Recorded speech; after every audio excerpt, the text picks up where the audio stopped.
남은 수십만 명 동병을 하여서 우리 조선놈 보호하여 주니 오죽이나 고마운 세상이요. 어이?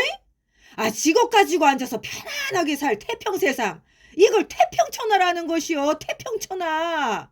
아, 그런데 이런 태평천하에 태어난 부자놈의 자식이 더군다나 왜 지가 떵떵거리고 편안하게 살 것이지.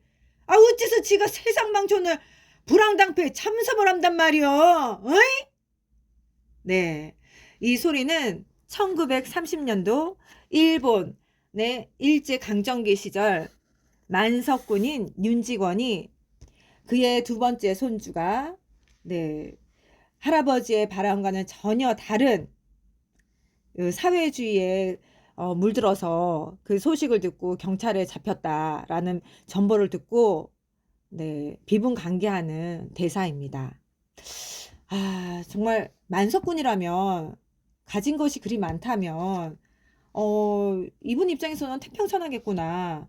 더군다나 이 윤직원의 아버지는 화적폐하한테 당해서 목숨을 잃게 되고, 이 부당함을 또 고을 수령에게 가서 읍소를 했더니, 아, 너 걔네랑 한패지 해서 거기서도 재산을 뜯기게 됩니다. 그래서 아, 이게 참 삶이 이분 입장에서는 억울한 거죠.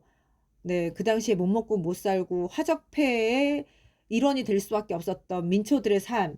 네, 뭐 그분들의 삶은 이분에게는 그다지 중요하지 않은 거였죠. 어쨌든 그래서 이분 나름의 고충 고뇌가 있긴 하죠.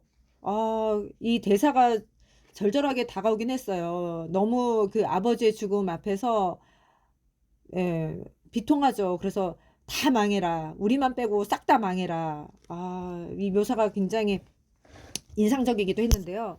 어쨌든 오늘 제가 소개해드릴 책은 최만식의 태평천하입니다. 네, 저는 이 대사, 묘사, 요게 굉장히 전라도 사투리가 구성지입니다. 그래서 중간중간 내가 이렇게 단어를 몰랐나? 네, 밑에 설명을 보면서 읽긴 했지만, 그래서 약간 이거 수능 모드인가? 네, 그런 생각도 했지만 전반적으로 이게 굉장히 잘 쓰여진 글이고 묘사도 뛰어나다. 아, 여기 주인공이 윤직원인데요. 저는 학교 다닐 때 분명히 이거에 대해서 배웠을 텐데 왜 처음에 이 책을 읽으면서도 그러면 아빠는 윤 사장이고 동생은 윤 인턴 뭐 윤 알바 이렇게 되나? 네.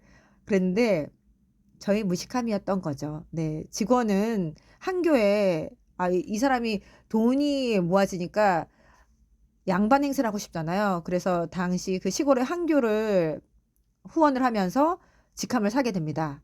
그 직함이 직원이에요. 네. 참 낯설죠. 네. 저한테는 그랬고요. 어쨌든 수능 준비하면서 이 윤직원을 묘사한 장면이라든가, 그리고 인력거를 타고 오는 그 길에 귀택지도, 집으로 오는 그 그림에서 인력군은 이렇게 잘 사니까 뭐 얼마 달라 하기보다는 알아서 주십시오 했는데, 그걸 그냥 알아서 줘? 그러면 내 맘대로 주면 되는 거지? 하면서 홀라당 안 주려는, 정말 얍삽하고 가진 거 많은데 왜 이렇게 거지처럼 구는 건지. 이런 부자 되면 안 되는데, 진짜 부자가 돼야 되는데. 네, 그런 묘사도 참 뛰어났고, 거기다 이제 좀 덜 떨어져 보이는 사람을 진짜 거의 헐값에 착취하는 장면도 나와요. 그래서 참 여러 가지를 생각하게 되고, 그 당시의 상황이 정말 밥만 먹여주면 모든 인력은 거저 쓸 수 있는, 참.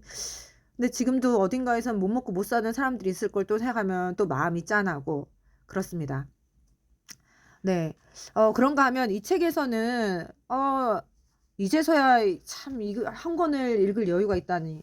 네, 입시 때는 정말 써머리 그걸로 입시만 준비했던 그 기억이 나는데, 수능 준비할 때 접하지 못했던 내용들 여기를 보니까 의외로 그 춘심이라는 15살의 동기 어린 기생, 그녀와 그리고 윤직원의 밀당. 근데 그 춘심이를 향한, 춘심이가 15인데 윤직원의 그 욕망이, 오 마이. 네, 그렇습니다. 그런데 춘심이가 약자이기만 하냐? 근데 그건 또 아니에요. 춘심이도 윤직원을 속이고, 참 그렇습니다. 그리고 여기 보면은 이제 마음의 빈민굴이라고 해서 묘사가 되는 게 나오는데, 굉장히 만석군이고, 네, 거의 재벌 수준이기 때문에 싸움이 없어야 되는 게 아닌가, 먹고사니즘을 초월했으니, 그런 생각이 드는데, 네, 며느리 고 씨는 시아버지하고 싸우고, 또 고 씨가 또 자신의 며느리들하고 싸우고, 시누이하고 싸우고, 그래서 싸움, 싸움, 싸움.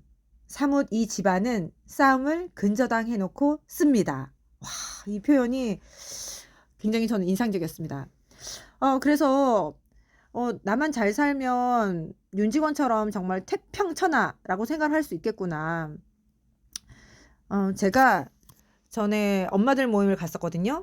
네, 거기에 굉장히 운동도 열심히 하고, 네, 저는 운동을 잘 안 하기 때문에, 거기다 책도 많이 읽으시고, 또 주변 뉴스, 시사에도 관심이 있으신 분들도 많았고, 네, 또 잘 사시는 분들도 많았고, 그렇게, 어쨌든, 네, 뭐 주제가 이제 집값이 오르면 좋은 거 아니야?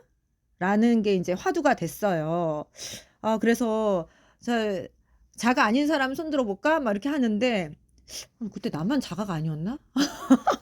아무튼, 근데, 그래서 이랬어요, 제가. 근데, 만약에, 집이 두 채라면, 내가 살 집이 있고, 나머지 하나의 다른 집이 집값이 올라서 한다면 내 부가 증가가 되는 게 맞지만, 내가 집 한 채밖에 없다면, 그만큼, 네, 뭐, 종부세라든가, 이런 게 많이 들게 된다면, 그다지 내 부가 많이 증가되는 건 아닌 셈이다. 내 집에 살면서 월세를 내는 셈이 될 수도 있다. 그리고 거기서 더 중요한 건, 이렇게 계속 집값이 오르다 보면, 내가 지금 만약에 20대라면, 내가 지금 회사를 다니고 있다면, 어, 과연 내가 집을 장만할 수 있을까?